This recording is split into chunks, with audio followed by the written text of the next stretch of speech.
Welcome to Gunz and Bunz. Strong, fearless, unstoppable. Let's roll. Welcome to Gunz and Bunz. Strong, fearless, unstoppable. Let's roll.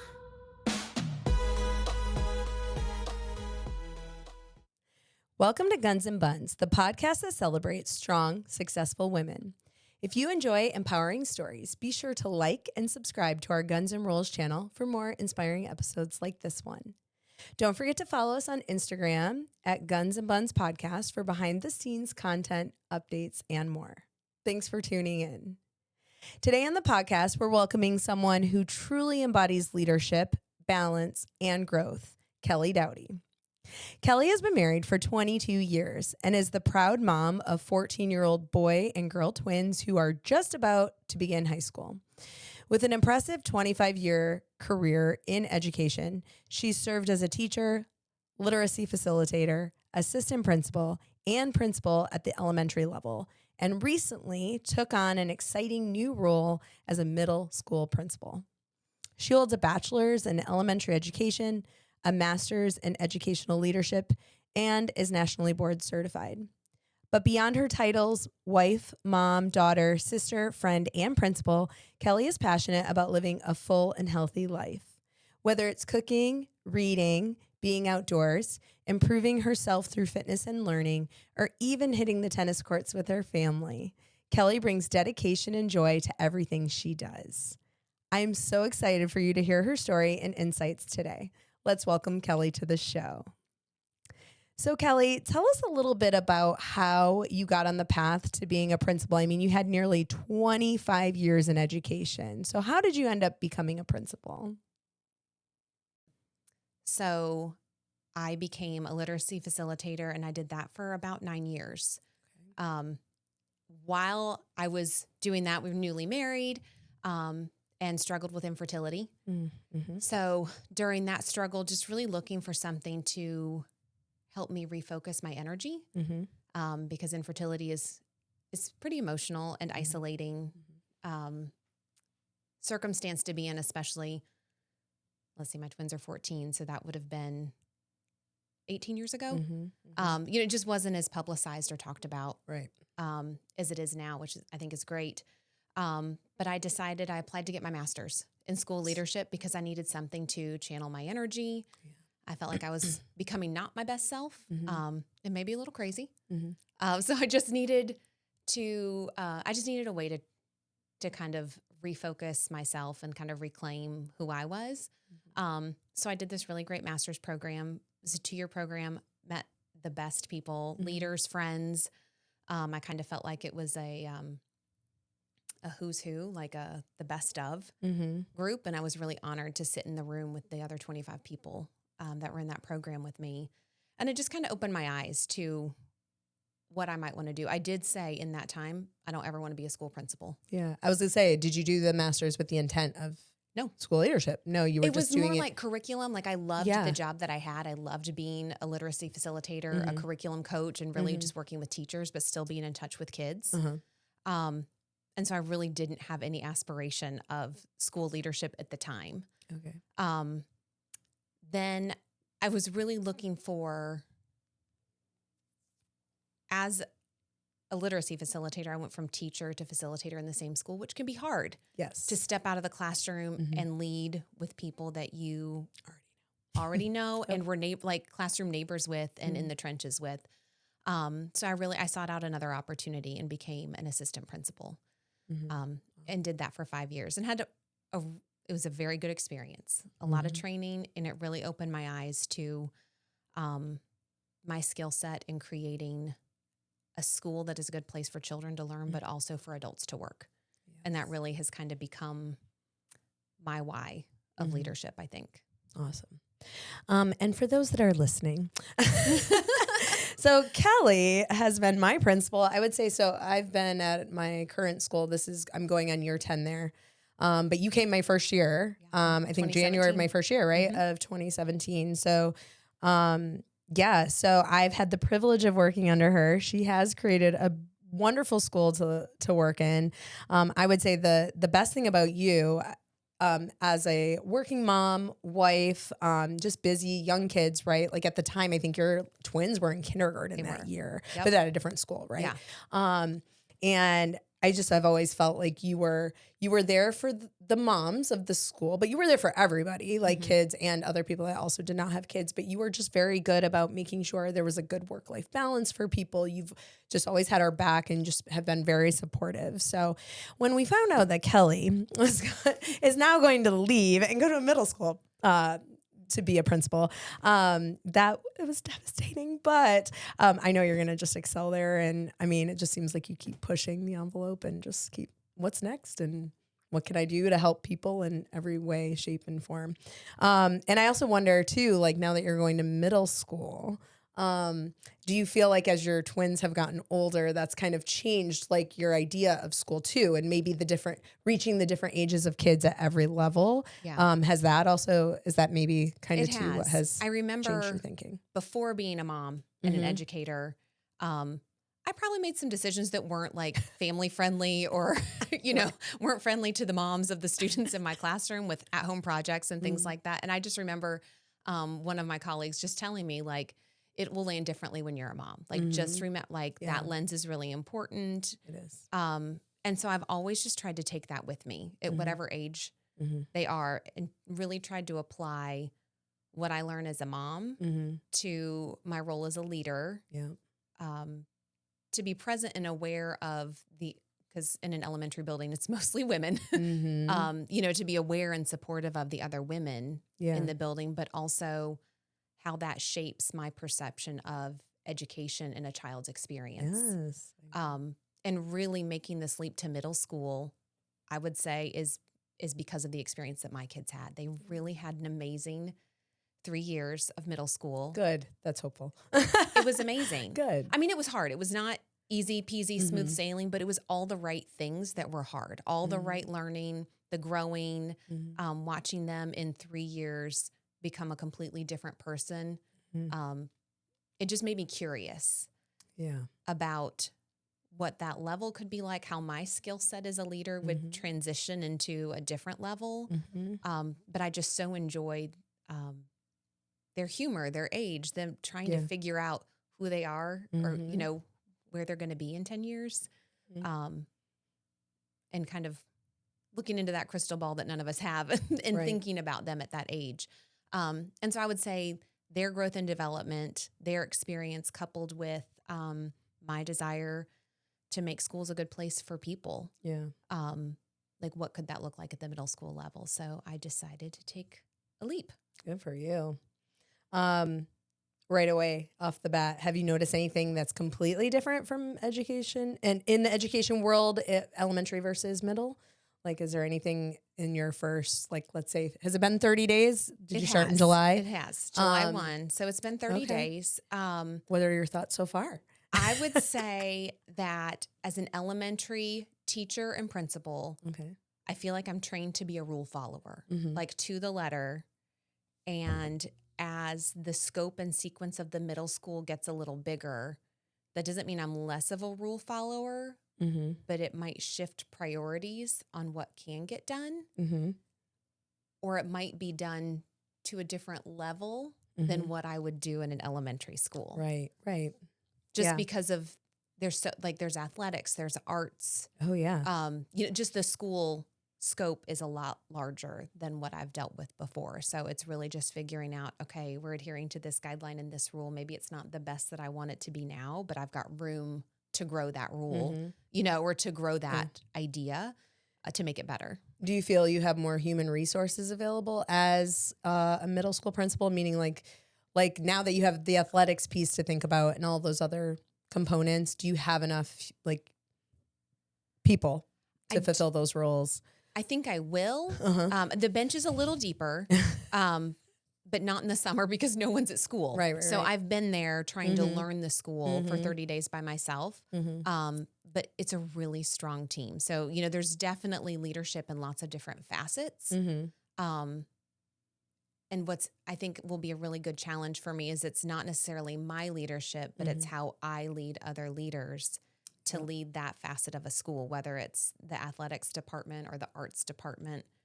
So it's how I'm lifting up others, how I'm encouraging and challenging others while still adhering to my values and my expectations for a school. Right. Absolutely. What has been would you say being a principal has been your favorite role thus far out of all of those, like literacy facilitator, also, assistant principal versus principal? I mean, I would assume principal, obviously you've met your goal. Like this is what you've been working towards. Has there been different roles or jobs that you've done in each level that has kind of been your favorite? What's been the favorite thing along the way? Being a principal is something I never thought I would achieve. So I would say in this role, I have surpassed what I had thought I could accomplish as a young teacher.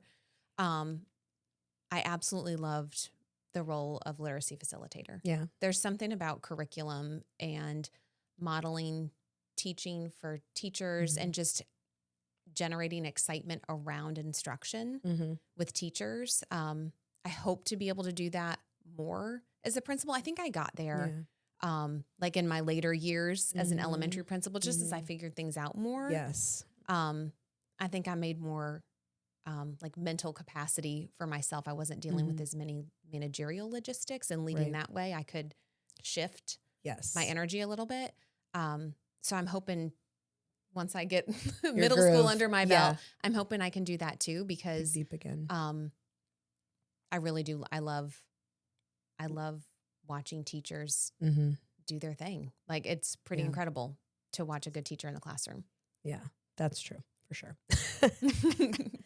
What grade levels were you mostly working with? Was it all grade levels when you were doing the literacy facilitator? All grade levels. It was all grade levels, K-5. K-5, mostly K-5 in a really large school. So I don't feel like it was an inch deep and a mile wide. And then I got to have a counterpart that focused more on K2. And then 3-5 was more my experience because I'd been a 4th and 5th grade teacher. Yes.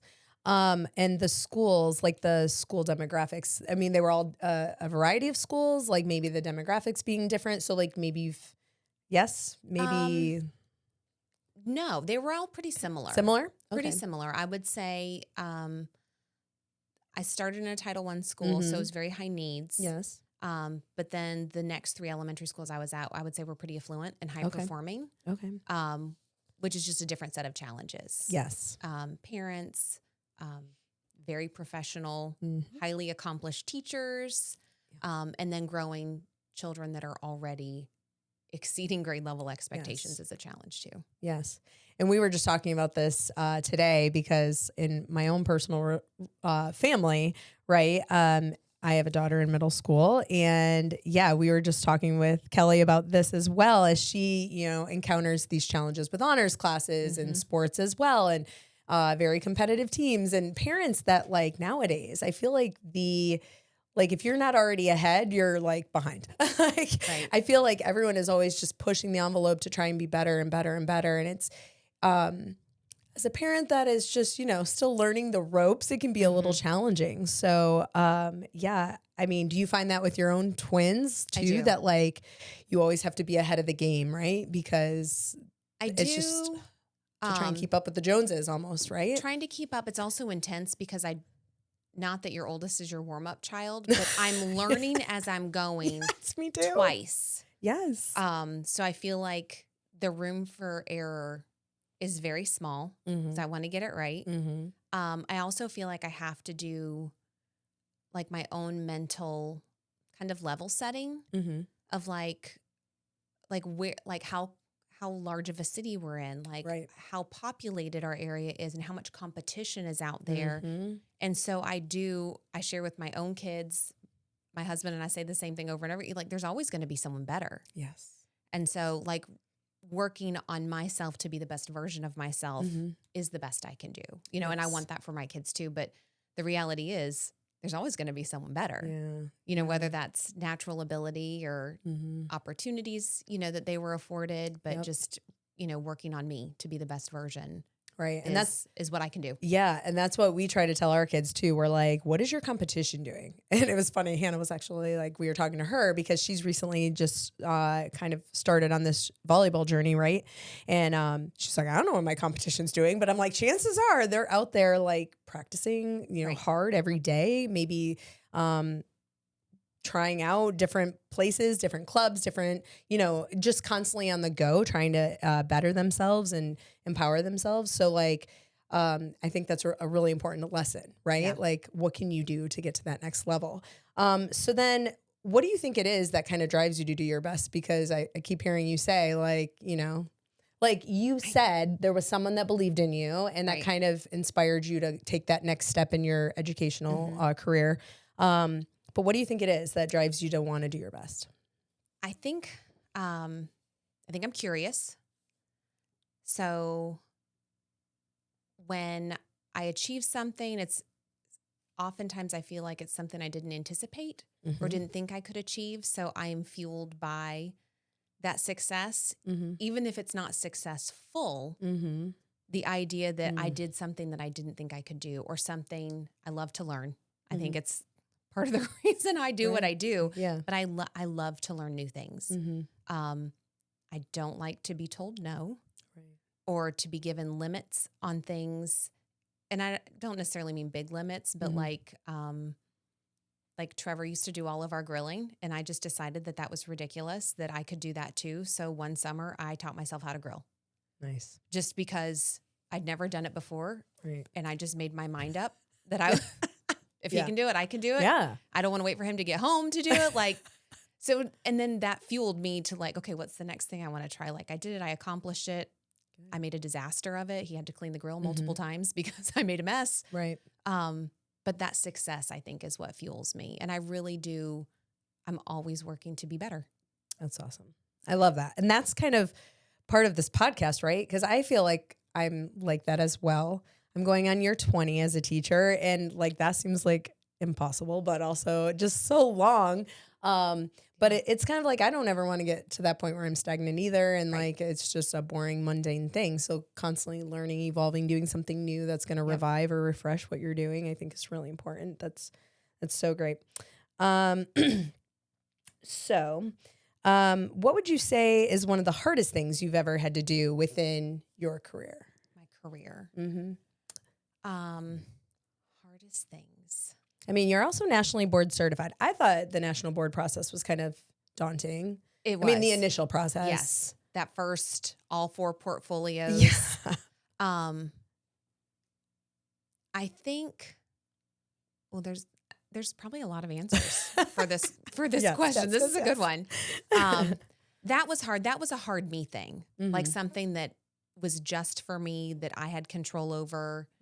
I think probably the hardest things are those that impact the adults in the building that I care a lot about, especially whenever it's a hard answer or, you know, just having hard conversations. Yeah. Is hard. Yeah. It just takes a lot of practice. When I let parents down, there's a maternity leave or a teacher quit or something, and I can't fix it. Yeah. I would love to be able to fix it, but the reality is I can't. And so I just have to make the best plan to support the children, you know, so that they can keep learning and growing and keep parents informed. Yeah. So those are hard whenever I have to have conversations that I know it's not the message that people are going to want to hear.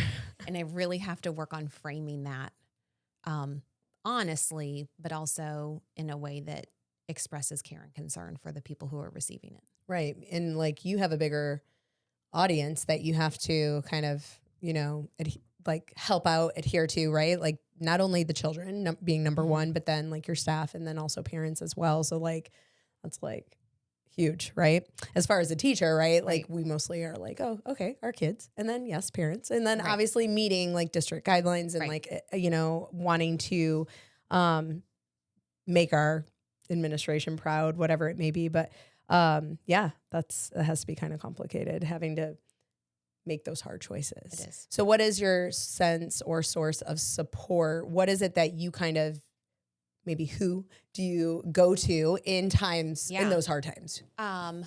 One, I usually start with a run or a walk, Mm-hmm. just to kind of get my head straight, and boil down what my priorities are. Mm-hmm. And then two, I think the person that I probably rely on the most, I've been really fortunate as a principal to have some stellar APs Mm-hmm. by my side. My first one that we both worked with, Jane Armbruster, is probably my Yes. go-to. Whoop, whoop. Shout out to just- Jane. Yep. She is just the sounding board, Mhm. and she will listen, and then she will cut through the crap and Mhm. say, what's the most important thing? And she just really holds me accountable to probably a decision I know I need to make from the onset, but I got to muddle my way through the process of it. Yeah. So I've been really fortunate to have that kind of support in the role of an AP.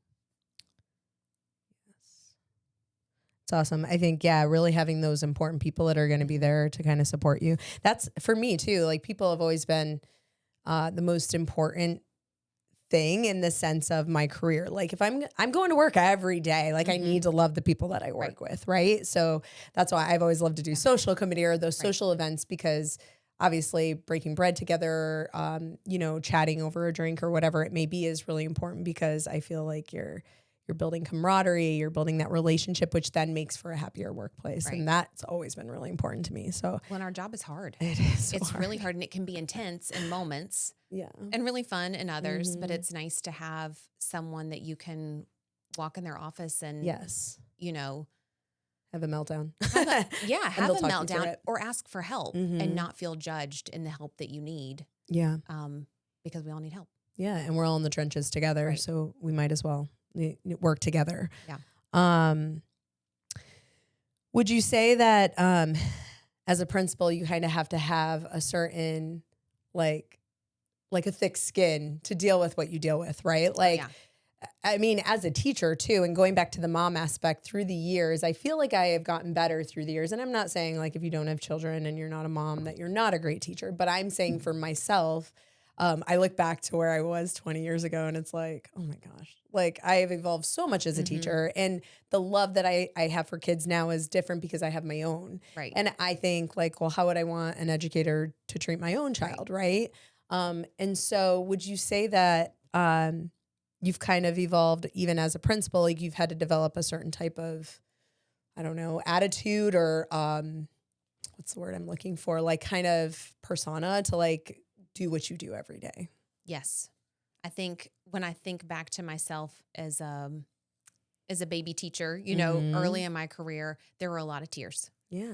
When things were hard or when I let people down or people were disappointed in me, that my response was to cry. Mm-hmm. Yeah. I remember one time as a first year teacher, like I had to leave the classroom because I was so upset. Yeah.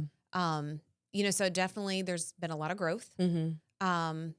I think one thing I've learned, I would say probably the couple years that we were like really in COVID, Mm-hmm. and it was scary and uncharted, Yeah. that a lot of people's reactions weren't about me. Mm-hmm. And so I try to tell myself all the time, like, Yeah. the reaction isn't about me, but what can I do to support this person Mm-hmm. in this moment? Mm-hmm. And so I try to take things less personally. Like, what am I doing? Can I sleep well at night knowing that Mm-hmm. I'm taking care of the adults in the building, Mhm. that I'm responding appropriately to the children in the building when they need me, because those are the two most important things. And am I communicating with parents? Yeah. But really just telling myself often that reaction, or if someone lashes out at me, it's always not about me. Right. It might be where they're at the moment. So what can Mhm. I do? Mm-hmm. How can I serve them? How can I help them? How can I lead Yeah. other people to respond and not take it personally? Because life is hard, and it's Yeah. harder for some people in different moments. Absolutely. Amen to that. Yes.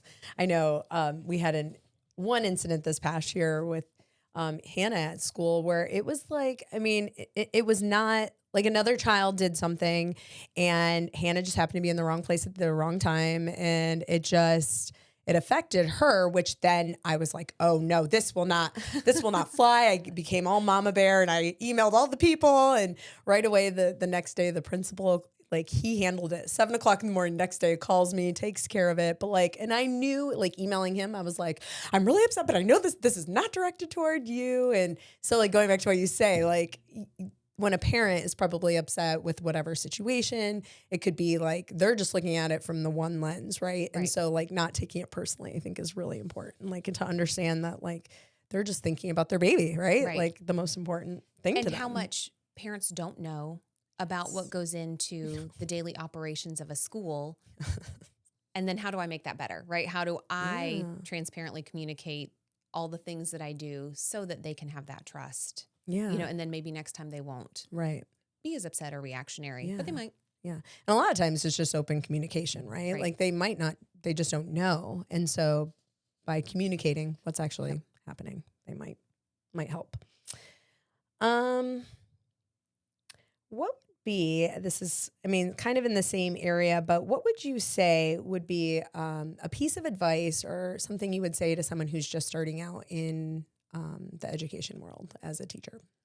Do you have any words of wisdom for them? First, I would say thank you. Right. First, I would say thank you. Yeah.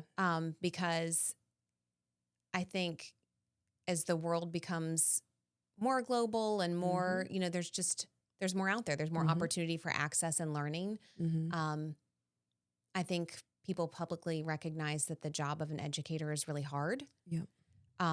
So first, I would say thank you for making this choice. And then I would say it's probably the best choice you'll ever make. It's really special. It is. It's really, really special to help shape, I mean, in my 25, I mean, the lives of thousands of children and adults and families. I mean, that's pretty unique. I would say to try to find the balance, to know that you're always going to be in a place in your career. And I feel this right now, opening a new middle school, I could work around the clock and I still would never clear my to-do list. And so really telling myself, you're doing the best you can. And I've really, I've taken that advice from others really as a mom and really my own daughter when she has called me out on, you're working too much. That does not feel good, but it happens. So like really being present where I'm at. So if I'm at work, I'm all in at work and I really try to get the work done at work. And if I'm at home, really trying I'm going to have to work at home, especially right now, but really taking the cues from them. Like if they need to chill and watch a show, that's my 30 minutes to do the whatever thing I need. Maybe I can get done. But whenever they ask, hey, will you play a game with me? Or can we go to Target? Yes. You have to honor the laptop closes, you know? And so really trying to be present where I'm at for the thing that I'm showing up for. And so I would give that advice to a new teacher because you could work 12 hours a day. Around the clock, 24/7, all weekend long, especially opening a school year, and never feel like you're going to get it done. Right. But you are. And what you have done is probably enough. And then, and then it's probably just a matter of prioritizing those things. Right. Like if this is something that needs to be done tomorrow, then I just need to make sure I get that. And then like the rest can just wait. And I find that very hard to do too, even as a teacher. Like just sometimes, like I find myself, the kids asking me for something and I'm like, what? And I'm so laser focused on what I need to get done. But again, if anything, life has taught me that time is fleeting and like they've grown so quickly. And I know that before I know it, Hannah's going to be in high school soon. I mean, Jacob's going to be done with elementary school after this year. Like it's, you really do have to prioritize what you're doing and just understand that, you know, they're really important. And this is why I do what I do. Right. I think I also, you know, maintaining balance isn't 100% all the time. And so giving myself the grace to know that it ebbs and flows. Like right now, I have no balance. Right. I just don't. Right. But it's okay. And because I know this is the season where it's hard and I'm not going to have it, but it's going to ebb and flow again and I'm going to reclaim it. So just setting those realistic expectations and just acknowledging that, this is an intense time right now. Right. And it will get less intense. Do you think this is similar or comparable to when you started at your previous elementary school? So I think it is. It was really funny whenever I started, whenever I transitioned in January, my kids were at one school and I came to a new school. Yes. And I started in January. In March, Trevor started traveling Okay. Oh, wow. to Atlanta for 4 days a week. He would leave Monday mornings at 3 a.m. and he would get home Thursdays at midnight. So then it was just intense all the time. And it was really hard, but it also, this is going to sound bad, but like he was out of the way. Yeah. So like I could put the kids to bed and they were little, so they went to bed early, and then I could dig And then you into could like work. school stuff. And no one's judging you, and you no could one's just do what judging you me, gotta and do. I could grind it out. Mm-hmm. And then it created space on the weekend so that whenever he was home on Friday, you know, like I had that family time or that weekend time. So it was really hard. Yeah. It was really intense. But I know it's going to be a season. So I keep telling myself like this year is going to be really hard. It's going to be really intense. Mm-hmm. You know, but it's going to be a season. Mm-hmm. So this will be what year then as a principal? Like how many years as a principal would you say? Since 2017. Yeah. So you're close to almost so 10 years. Yeah. 8, almost close to 10. Yeah. Oh. In 27. Correct. Wow. Okay. And going back to the balance piece, I would say that like your staff, from what I know, from everyone I've spoken to, that's one thing we've always loved about you is just like you promoting that work-life balance and understanding that you have to be well in your own, you have to have your own oxygen mask on to be able to help all those little babies in your class, right? Yep. Absolutely. Has there been someone that has been influential? I know you mentioned like a sense of support, but like, is there anyone you want to give a shout out to, or anyone that maybe has inspired you in this journey? In this journey, I would say growing up, always my dad had an incredible work ethic, really incredible. High school diploma, not a college degree, but just worked so hard to provide for our family. And transitioned through a lot of different roles. So he always had a really, really intense work ethic. And my mom she's just an angel. She is the most generous person. And she was a teacher assistant. So I got to see her love school, you know, transition from a stay-at-home mom to go back to work when my sister was in middle school, and just fall in love with the community that a school offers. The friendships, you know, the colleagues, the learning, to watch her develop skill sets that she maybe didn't know she had or hadn't really tapped into in a long time, because her focus was being a mom. So to watch her learn and grow and want more was really cool too. That's awesome. And then I would say probably my husband too. Yeah. Because he pushes. Just where like, oh, you should do that. You can do that. Right. And I've said that before too. I almost feel, and you kind of hinted at this, like until someone shows you or tells you that, hey, I believe in you, you can do this. You sometimes don't see it for yourself, like what you're capable of doing until someone expresses that. Right. And then you're like, oh, you think I can do this? Oh, of course I could do this. So I think it's important to keep those people around you that are going to motivate you and push you to that next level. And it's definitely uncomfortable. Like, you sometimes don't want to hear someone say, well, you should do this. Like my husband's like that too. He's very much like, Bethany, you could do this podcast, for example. Bethany, I think you could do this. I can. So it is important to surround yourself with those cheerleaders, those people that are going to see that in you for your, like what you don't see yourself. What is something you're most proud of? Whether it's personal life or your work life. I am proud of the legacy that I left. That's going to make me cry. I know. But I won't. I feel like I walked into an elementary school that was amazing. Yeah. Like really was. And I feel like I left it in the best place, like with no weak links, like 100. I mean, it was just, it's a dream. Yeah. So I'm really proud of that. Like really that I accomplished and not alone. Like I didn't do any of that alone, but I feel like, I'm really, really proud of that school experience and those years with that staff, and just relishing knowing that, you don't always get to work with, like, it's a dream team. Yeah. You know, I mean, you use that label all the time Yeah, with your grade levels. I do. But it truly is. It's that iron sharpens iron. And to be surrounded with, I mean, it's a building. When I started, there were over 100 teachers. Yeah. I think Wow. 111 was the number of evaluations that we had to Wow. do. But to be surrounded by that many people who want to be better, who want to help you get better, Mm-hmm. you don't come across that Right. often.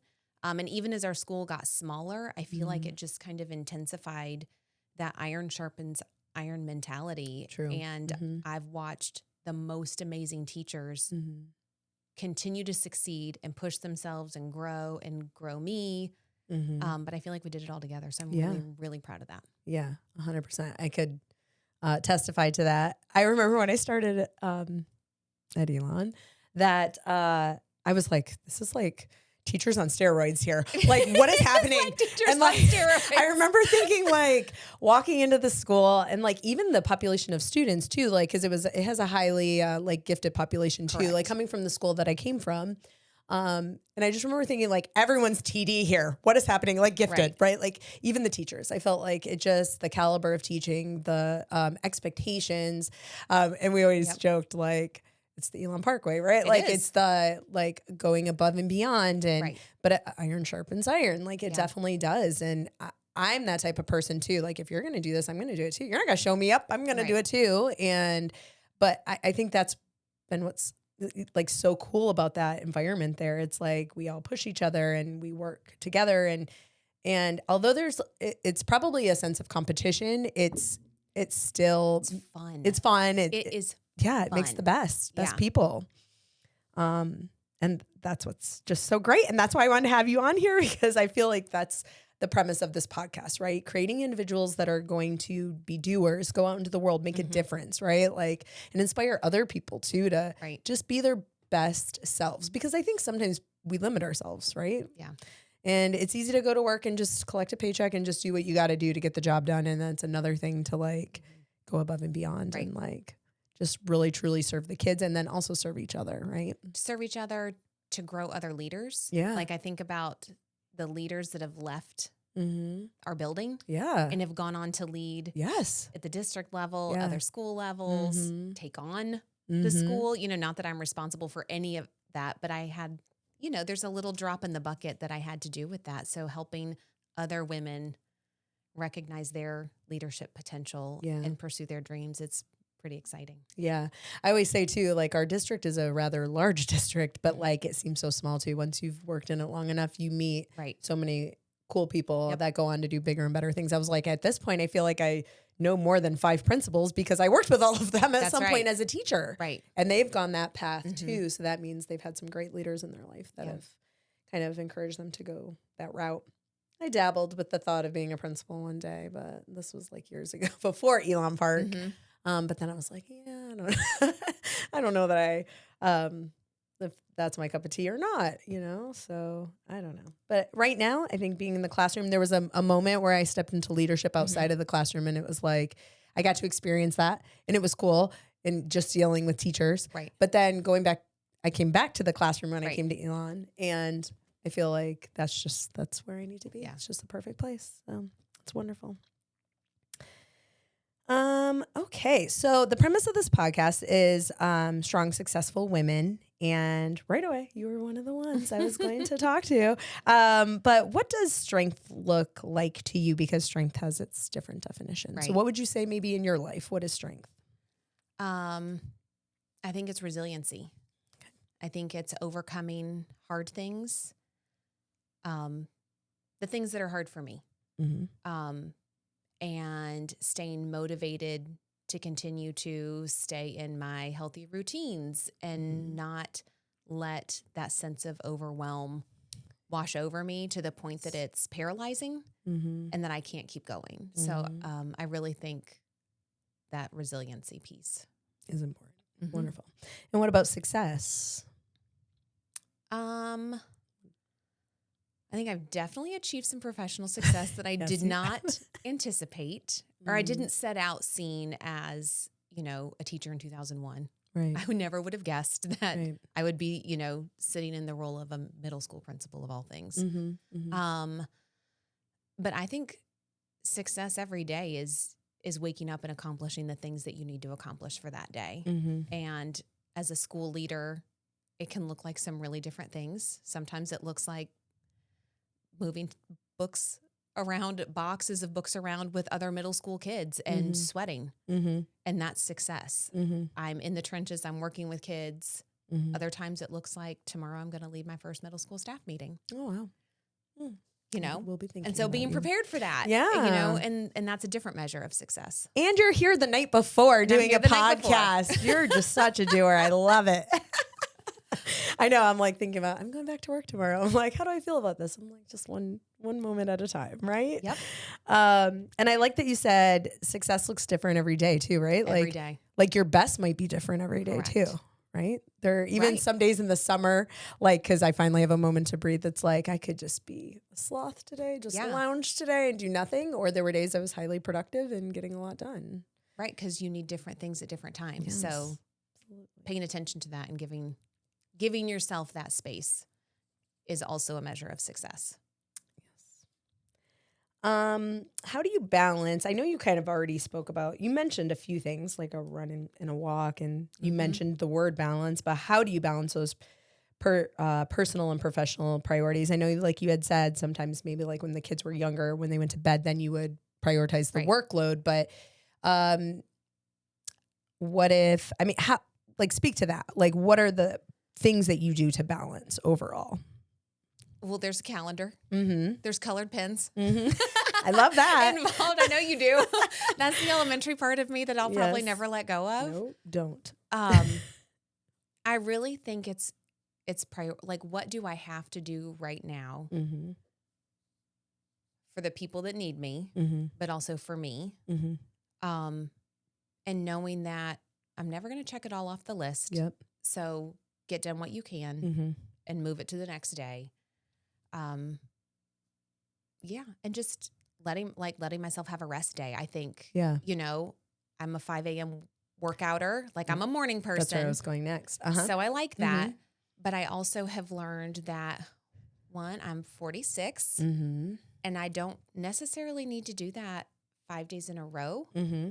That giving myself, like I feel really good on like a Monday, Wednesday, Friday, 5 a.m. Okay. And so Tuesday and Thursday might be walks after work or yoga or something. And it's not lifting weights or working hard, but recognizing that that's balance too. Right. But that I feel really healthy. I've got good endorphins. I'm still in my routine. I haven't abandoned my routine because I feel overwhelmed.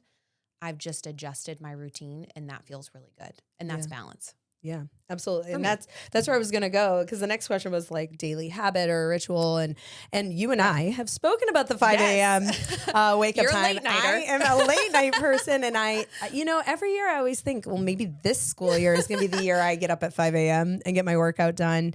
But yeah, it's a struggle for me because I'm up late every night. I feel like I get a little more done at night once the kids are in bed. I Yeah. mean, maybe when they get a little bit older, that I don't know, maybe that'll change. But ideally, I would love to be a part of that 5 a.m. club, but we're not there yet.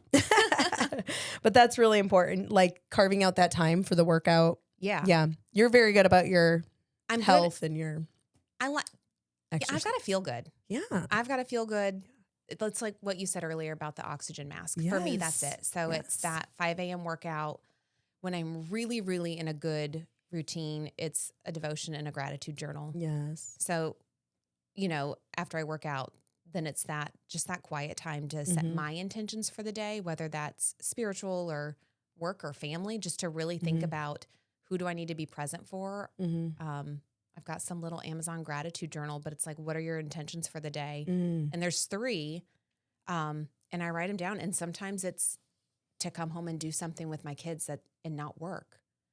And it's an intention because I know the phase that I'm in, maybe that isn't the priority I'm setting. And so then I write it down and I hold myself accountable to it. Or because they're twins and I'm used to having them all at the same time, to spending time with Rob.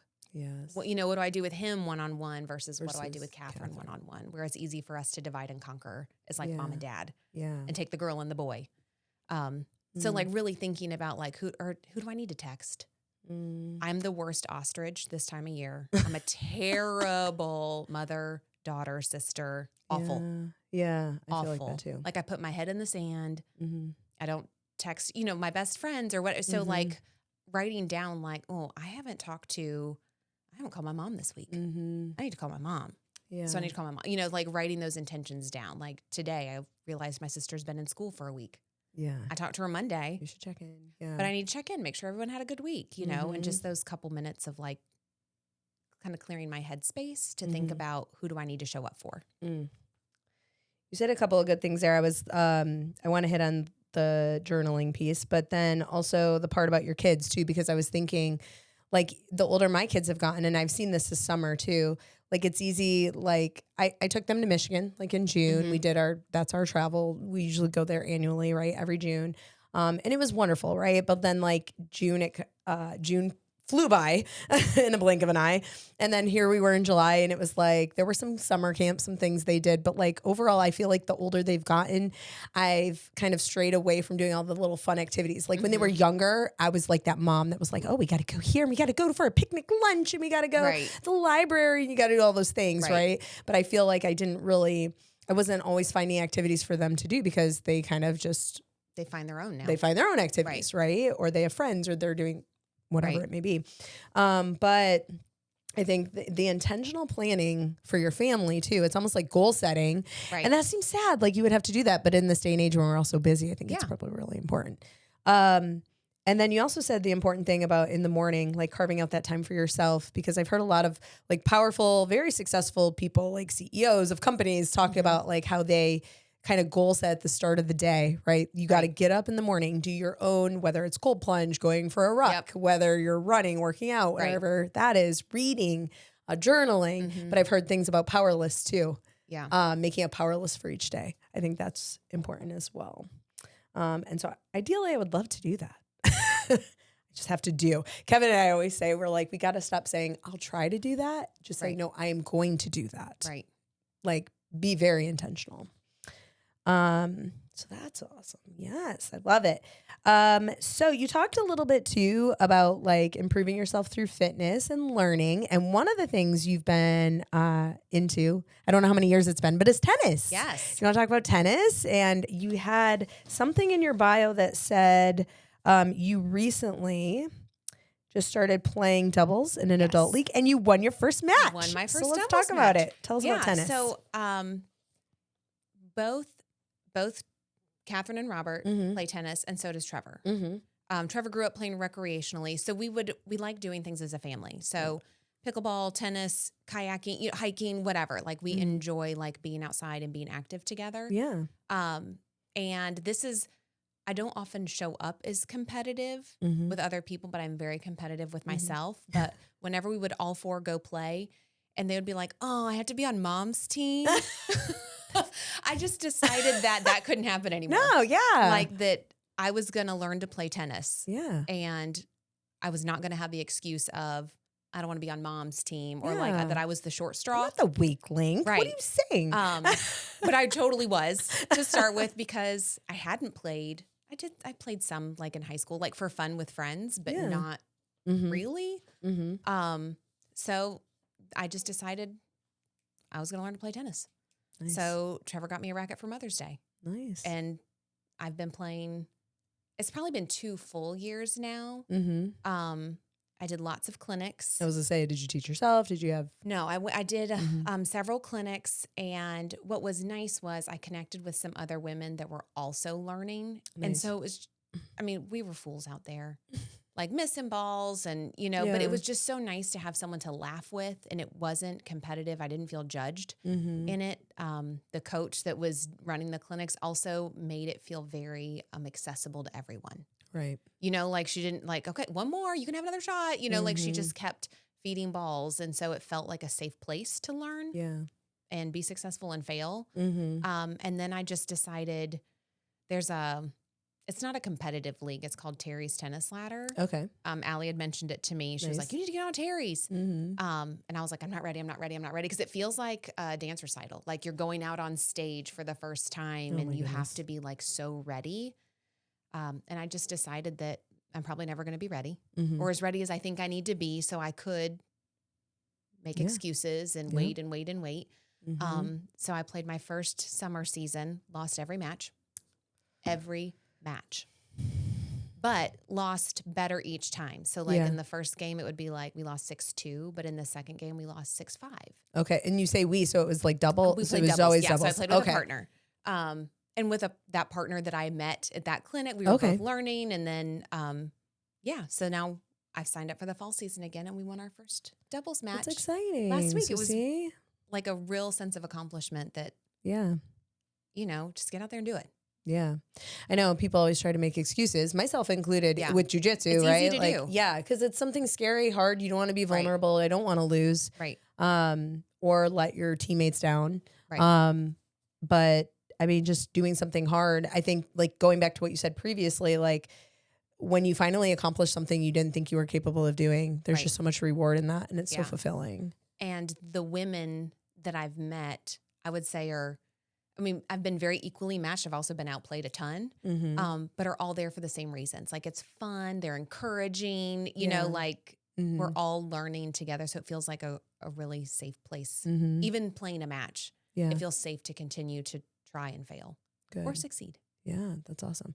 And do you find yourself like hanging out with those people too? Like, has it gotten to that point where you've kind of developed those relationships on the court, so now like you can outside of that? A little bit. I think that to the extent that I have capacity to do that right now, yes. I would love to do it more, but new job, August is never a good season for a teacher.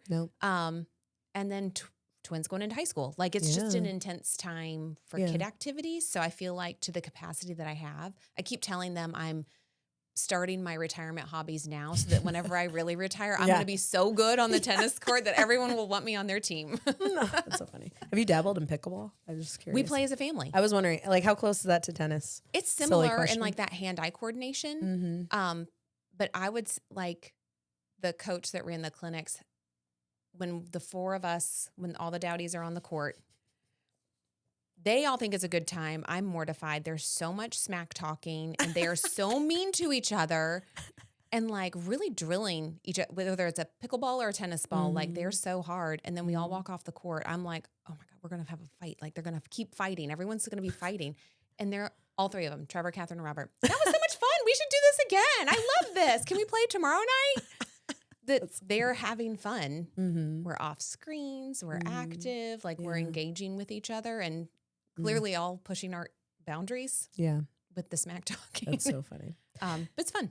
What would you say for your kids? Like, what types of sports do they play in? Like, what do you think is going to be their one sport, or are they versatile in like everything that they do? Because that's something Kevin and I, we've kind of hit this area where we're like, okay, so do we put all of our eggs in this one basket? Like at our gym, we have a ton of people I feel that put all their eggs in the jujitsu basket. And they're all in. And we're like, hey, we still like jujitsu, but we also want to do all these other things. And as a parent, it's hard to know, like, what's the right answer? Do you have your kid do everything? Like, what do your kiddos do? So Catherine definitely loves volleyball, loves the team aspect, and playing a team sport has been really good for her. She also plays tennis. She prefers to play singles on the tennis court because she doesn't want to let a partner down, gets frustrated, and would prefer to play by herself. Does she like to be in control? She does. I don't know where she gets that. Man, I know. And Rob's kind of the same way. Like he plays tennis and golf, which are two very like individual sports, but kind of work together. He made the high school cross country team.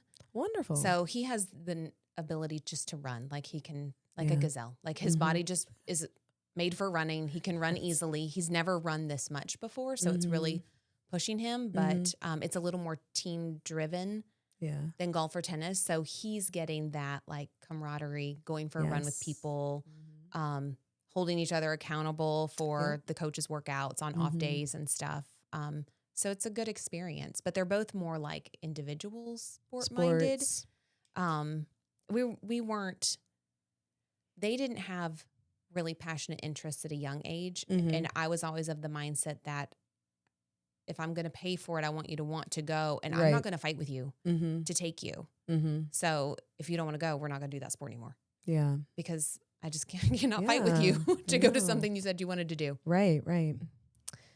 All right. So moving on, we had said some of your hobbies, interests, or personal passions. You had cooking, reading, being outside, exercise, diet and reading, playing tennis with the family. So let's talk a little bit about cooking. Is there anything like that kind of, what sparks your interest there? What types of meals do you prep? I have a bunch of questions about this because it's also tied to fitness, and that's always something I've always struggled with or also find interest in. Mm-hmm. So I kind of obsess over. So let's talk a little bit about that. Is there anything you love specifically about cooking, or? One is a stress reliever, like just the creation of it. Yes. Chopping vegetables, it is just like Therapeutic.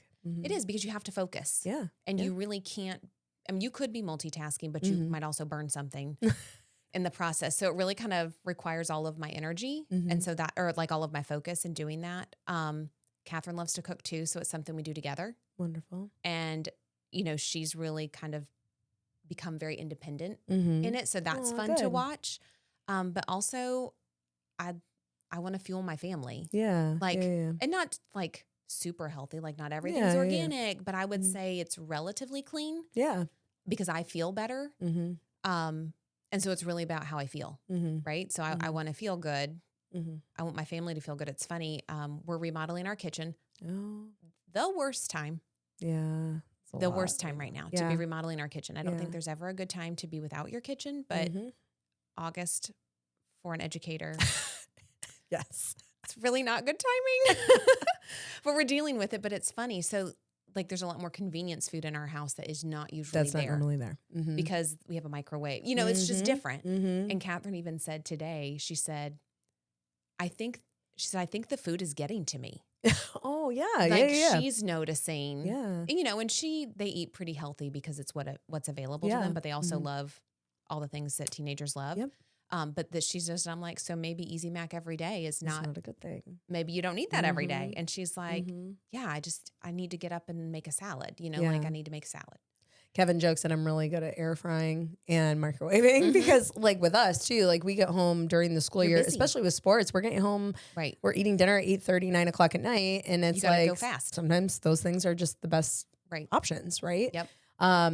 So I need to think more like crock pot, I think, thinking ahead, planning ahead. The meal planning. I know, such a thing. Grocery store. Yeah. All of that. Fail to plan, Sometimes plan I love to fail. it. Yeah. I love the creativity of it, but then I get burnout on it too. So. Yeah, absolutely. What are you going to do with your kitchen as far as the renovations? What are you getting done? New counters, cabinets, everything. We took so everything let's out of hear the about kitchen. this because we would love to do this. But we removed all the cabinets and countertop, everything, floor, everything. So we had new hardwood floors put in. Wonderful. Not stained yet, but they're in. All new cabinets. Nice. We'll get new countertops. What type of counters? Quartz. Okay, beautiful. You're gonna do a waterfall edge on the side. I should know that, but I have no That's idea. That's where it just continues down the side. It's just so beautiful. It's like a beveled edge. Okay. And then we have our home was built in the 80s, so it had that desk in the kitchen. Okay. That was really I know what common. you're talking about. So we took the desk out, and now it's a beverage station. So we made a wet bar. Fun. Just so that's probably the thing that's the most different. Just in terms of functionality, because no one used the desk. We just all put our stuff on it. There. Yeah, so it just kind of changed the layout a little bit. And have you been in that house since the kids were born? Yes. Yeah. Yeah, so we've lived there 17 years. But our cabinets were dark gray and light gray, and so now they're all white. Nice. So it brightens up the space, and we have a galley kitchen, so it's small. Yeah. But it looks a lot brighter already. So. And when do you think that'll be done? I keep telling myself end of September. I think it will be before then. Okay. But I don't want to be disappointed. And so I just feel 8 weeks. When it's done. 8 weeks feels like a normal time for a kitchen remodel. So end of September. Yeah. And I get what you're saying though, this time of year. So I say this because that it's the busiest time for a teacher, right? Hannah her birthday is August 23rd. And I was like, why did I have a child the busiest time in my career? I'm always going back to school, and then Hannah, she's me. And she's she wants the bells and the whistles. Yep. So even though we're only going to be 12, we're having another birthday party. I'm I should have cut the birthday parties off early because it is just too much to plan that and also be ready to go back. So here we are, next weekend's her birthday, right before the first day of school, and it's so planning all the things. But it'll be fun in the moment. It's important. When you get there. I know. But yeah, it's just a stressful time of year. So again, just finding the things. It's really important at that point when you're stressed to be eating right, doing all those things, filling your cup. Like everything you're saying, I think is just really important. It's what I feel like I long to do those things, but sometimes when you're in the trenches every day, going from, 6 o'clock in the morning to like going to bed at midnight is probably not the best option. It's just, that's why it's important to stay grounded and do those things that are going to keep you healthy, because that'll help you do all those things. After our conversation today, we will be nearing the end soon, but what is something you would want a listener to take away from like your journey, your career path, the things you've done That's a good in your question. lifetime? Is there any lesson or something you think would be important for them to hear today? I think don't count yourself out. Yes. To not to be afraid to set lofty goals that you don't think you'll accomplish. But to try, but also to know when it's not the right time to make those moves. And to be okay being. So I would say like set big goals, but also know when it's time to sit in where you're at and not always be going and doing. I think that's an important aspect of leadership and success. And I kind of wanted to hit on this failure piece too, because like even going back to something like even just like tennis, right? Like losing a match, or like in my world, like jujitsu, when I lose, right? We sometimes take that loss so hard. Can you kind of speak to failure versus like knowing when's a time to like say, maybe I need to reorient, maybe I need to think about doing something else, or like pushing forward, continuing on the journey, knowing that maybe I just have to rethink how I'm going to approach this task. Like, can you speak a little bit more about failure and how failure can be a teacher? I think one, being an educator, I have a different mindset around that failure, and knowing that when I'm not as successful as I had hoped to be, that is a failure, but I always try to frame it in what did I learn from this and what am I going to do next time? Specifically around like what system do I need to put in place to make sure this doesn't happen again? So I really try, it's just a mindset. Yeah. I think, and knowing that doesn't mean that I'm less of a person or not successful or not a good mom or not a good tennis player. I'm not a good tennis player, but I'm better than I was when I started. You're probably better than me. So, it's really just that, like, just learn from it. Yeah. Learn from it, apply what you can from it, and try again. Right. And I keep thinking like in education world too, like our kids are watching, right? Like people are always watching. I feel like so often as a society, we're like, well, you shouldn't care what other people think, but that's a very real driving force for me, what people think. It does matter to me what people think. It does matter to me if I've let my team down or my principal down or like the people that are guiding me and working alongside me. So I think it is really important to think about that along with, reflecting, what can I learn from this failure? What can I learn from this setback? How do I make this better so it doesn't happen next time?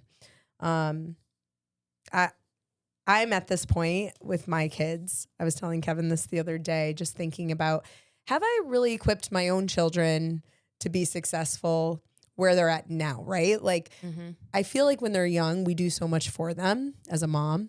But then now, Hannah being almost 12, Jacob 9, like the other day I was like, Jacob, do you know how to wash clothes? Come here. I'm going to give you a lesson on how to wash your clothes. And I just kind of showed that. Like, the older they get, I find that there are more opportunities for me to teach them a life lesson that maybe I just assume they know how, or I've just been doing it for them. And it's really important to teach them those life lessons too.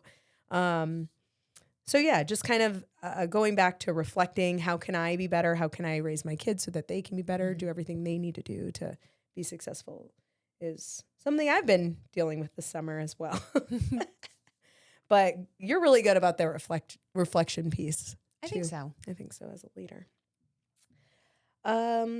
Is there anything like on the horizon, I should say, personally, professionally, that you want to challenge yourself and kind of put out there so, it's out there and viewers see it and hear it and you're holding yourself accountable to? Do you have any big goals like coming up besides opening another school? Open a middle school. Yeah. that I feel like I keep telling myself, being at a school for 8 years, not that I could run that school with my eyes closed, but I could anticipate everything. Mm-hmm. But I also had the privilege of coming to that school and watching it run before I had to do all the planning for it. And I didn't have that. So trying to be really real with myself of, I'm going to make the best plan that I know how to make.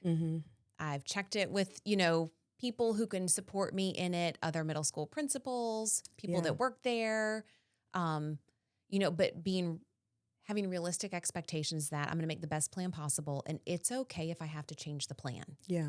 But the goal is going to be the goal. If my goal is to accomplish safe movement in a middle school hallway, I might think that this is the plan, but I've never seen kids walk in the halls in this school or change classes. And so my plan might not be a good plan. Right. So saying to myself, it's okay if it doesn't work. Yeah. We're going to change the plan. Yeah. But I'm still going to have the goal. Yes. Where before, I think being in elementary school, I could anticipate it so much that I wouldn't let myself change the plan because I knew that the plan would work. Right. Because I'd been there for 8 years and I knew it so well. So really, I want to run a safe middle school. Yeah. Like I want to be able to say, that was good. I improved it measurably, or I showed up for teachers in a middle school setting, and however that looks. I was listening to this podcast one day, and it was about high expectations for people that are like perfectionists, right? And I would say you're probably like that. Yes, I'm kind of like that too. Yep. And she was speaking specifically, the girl that was speaking as a dancer, and she was saying in the dancer world, like there are so many expectations put on you to be almost perfect, right? Because you can see when those little imperfections show up. And she was saying something about how like maybe instead of having these preconceived expectations about how something should go, think of them as small intentions, small moves. Like what is something, and going back to what you're saying, moving middle schoolers safely. Like if that's the goal, let's just focus on that. And that's our intention. I'm intending it to go this way, have a plan. But then if it doesn't work, then we reflect and we change it, right? Giving yourself that capacity to make mistakes or understand that it might just have to. Right. I made the best plan with the information I had at the time. Yes. And then whenever I get more information, I make a better plan. Yes. And because otherwise you're going to just think it's so daunting, and it's, especially if you have a perfectionist mindset or, like have these high expectations, it's sometimes hard to live up to those expectations. So intention seems it seems more bite-sized as opposed to a big, massive piece. All right. Well, is there anything else that we haven't maybe hit on today that you would love listeners to know more about?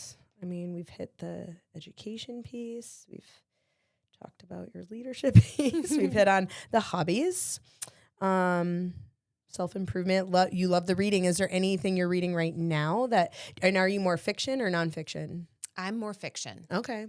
See, for me, it's nonfiction. Only because I feel like I just never have time. I don't make time for reading. That's the thing. And when I do make time, it's more like I would rather learn from it as opposed to like just kind of go someplace else. But I enjoy nonfiction. I enjoy podcasts more. Yes. So like I'm working my way through the Mel Robbins podcast. Oh, yes. She's like, I've seen her everywhere lately. Yes. Well, that's the Let Them theory. Do you want to, what's that about? Can you tell me about that? I haven't read that book yet, so I can't speak intellectually about it really at all. But I just, seeing that, I hadn't read that book yet. And I was like, well, let me just check out her podcast. Yeah. So I like nonfiction if I'm walking or a podcast, but I read one chapter of a fiction book. Okay. Not high quality fiction. Every night. It's how I turn my brain off. Yeah. Because I have to sleep. Yes. And that's hard right now when the mental to-do list is like spiraling out of control. So the fiction just helps me turn my brain off. So I think I'm reading like a James Patterson. Nice. Just something that's like good characters, good story. Yeah. Just get your brain to kind of shut off in the other areas, right? Yes. Okay. Well, I'm excited for you on this new journey. I'm very sad to lose you, but I mean, I know you're going to be doing great things, and you'll keep in touch, and it's been a wonderful 9 years working under you. So I know that your staff is going to just love you. Thank and you. you'll thrive. Okay, well, if you don't have anything else to add today, we can go ahead and just close up here, I should say. So as we sign off today, I would like to invite you to support us with some fresh gear that we have at our Gunz and Rollz store. You can find Gunz and Bunz merch. It's available at gunzandrolls.com. We have everything from rash guards, t-shirts, hats, bags, stickers. We have something for everyone, so go ahead and check that out. And as always, we appreciate your support with that. If you've enjoyed this episode of Gunz and Bunz, we'd love for you to share it with someone you know who could use a little inspiration. And don't forget to like and subscribe to our Gunz and Rollz channel so you never miss a new Gunz and Bunz episode. Thank you for being a part of our community. We appreciate you. Bye. Welcome to Gunz.